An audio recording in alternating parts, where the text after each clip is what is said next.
blood out of the vein of a hand. How to draw blood out of the vein of a hand. Hey. Yep. All right. Keep this on 30 minutes. No heavy lifting for the rest of the day. There it is. It's coming out. Now that's easy. And the patient hasn't even complained. This is how to draw blood out of the vein of a hand. A pretty simple process. And then they fill it up. They fill the little tube up.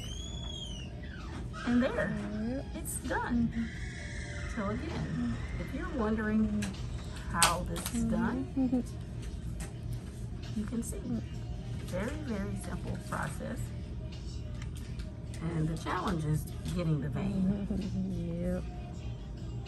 And then they fill up the little tube. If you can get enough blood to come out, that's the key. Yep. That is the key. Look, so there, she's finished. Look at that. And then they just drain it down into another one. So they just fill them up one at a time. Look at that.